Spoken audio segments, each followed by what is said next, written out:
Vice President Pence, Mike, Sarah and I want to welcome again you and Karen to Jerusalem. We've known each other for a good many years. And from the day I met you, I knew you were true friends. I remember vividly one day in 2009 when I came to meet the congressional leadership in Washington. And Mike, you spoke up with such clarity and such conviction in support of the direction I was leading Israel. I will never forget that. And I was touched to learn earlier today that you have a photograph of that very meeting in the Vice President's residence in Washington. So it's truly an honor for Sarah and me to host you and Karen tonight in our residence, and our wives further deepen our friendship. I want to express once again Israel's appreciation to President Trump and to you for the historic decision last month to recognize Jerusalem as our capital. I also want to commend you for your magnificent speech in the Knesset today. You saw people standing up again and again, applauding you, applauding the principles that guide your policy, applauding the genuine friendship that emanates from your heart.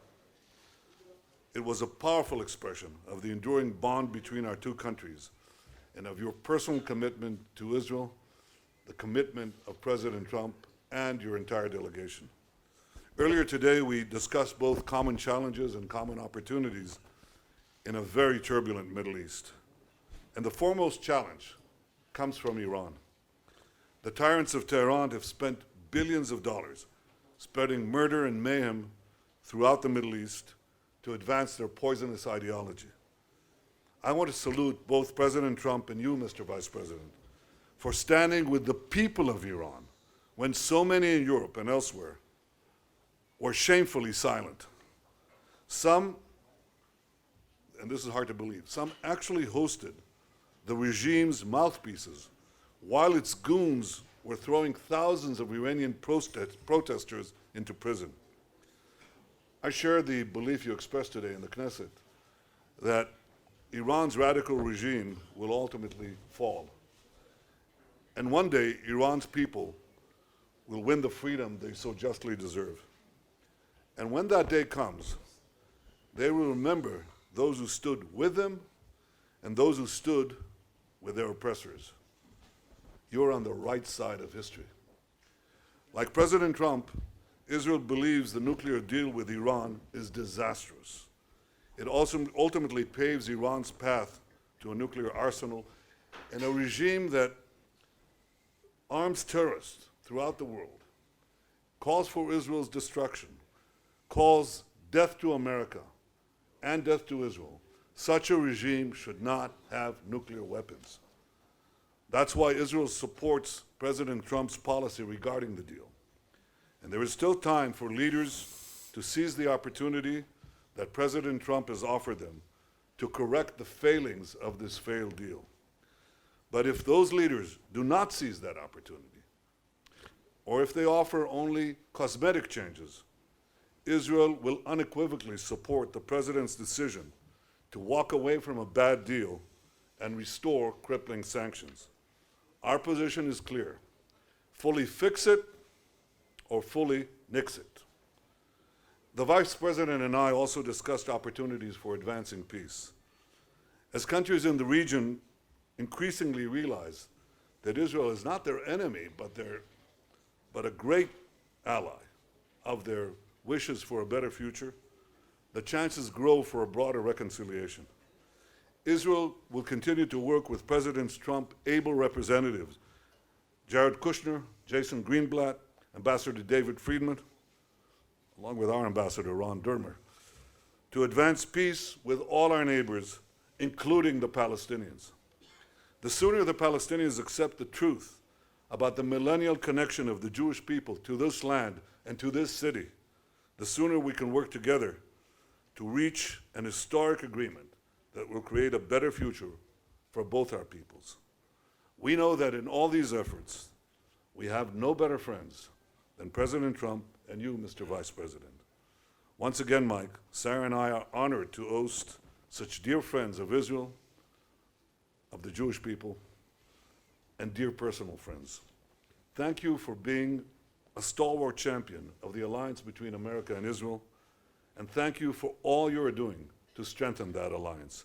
Welcome to Jerusalem. Welcome to our home. Thank you.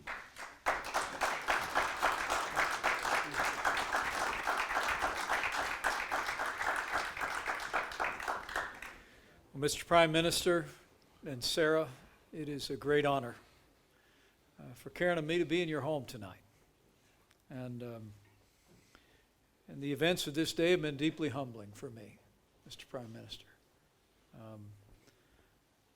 The American people cherish our relationship with Israel.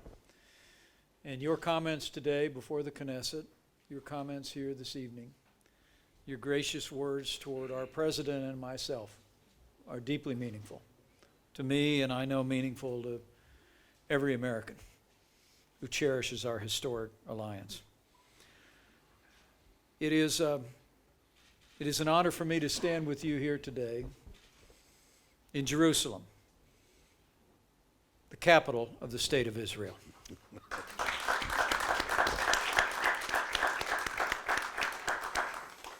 I spoke to the president this afternoon, shortly after my address, and he asked me to give you not only his greetings, but his thanks. Thank you for the hospitality and the warm welcome you've extended to his vice president. But more to the point, the president wanted me to thank you for your stirring words before the Knesset and your stalwart commitment to freedom, your strong leadership for the people of Israel, and your commitment, your unbending commitment to the relationship between the United States and Israel.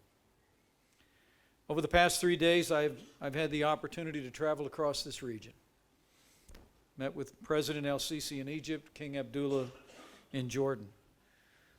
We talked about the changing times in which we live. Those two nations, as I said today, that forged peace with Israel years ago and now recognize the rise of a common threat in Iran.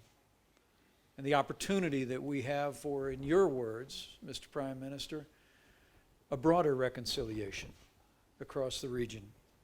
And we share that aspiration and that ambition.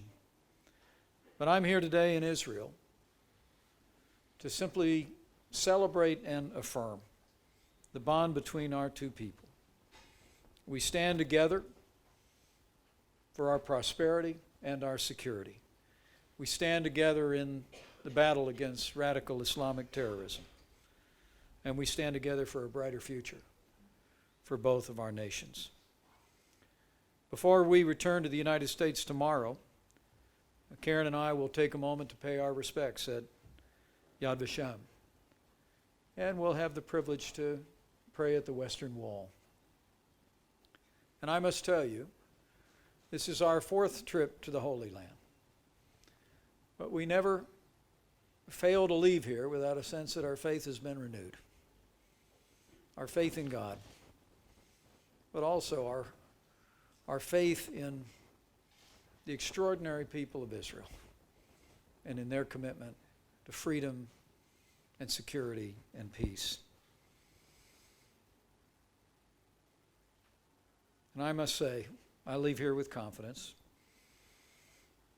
that with President Trump in the White House and with your strong leadership here in Israel, that the best days for the United States and our most cherished ally, Israel, are yet to come. Thank you. Karen and I look forward to a lovely dinner with you and Sarah, and we are grateful for your friendship and hospitality.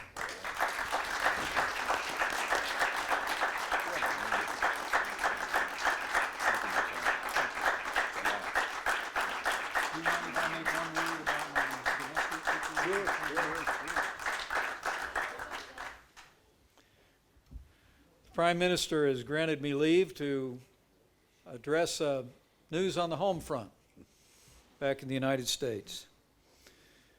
And let me say, we welcome the news that thanks to the firm stand taken by President Trump and House and Senate Republicans, the government shutdown in Washington, D.C. is coming to an end. Great.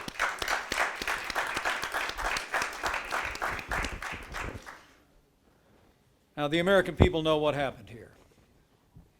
A minority in the United States Senate chose to shut down the government, denying our soldiers benefits and wages that they earned, jeopardizing government services just to advance an issue pertaining to illegal immigration. But the Schumer shutdown failed. Now that the government is reopening, Congress can get back to work advancing the president's agenda. An agenda that's already created more than 2 million jobs, is setting records on the American stock market, has restored American strength and credibility in the world. And I look forward to returning to Washington, D.C. tomorrow and working closely with members of Congress to continue to advance our president's agenda. And it is, Mr. Prime Minister, an agenda that's making America great again. Thank you for the opportunity. Thank you.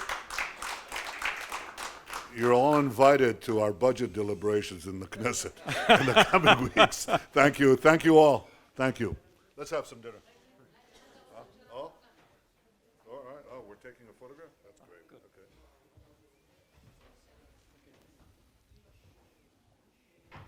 And we now ask Ms. Sarah Netanyahu and Ms. Karen Pence to join the Prime Minister and the Vice President for a picture.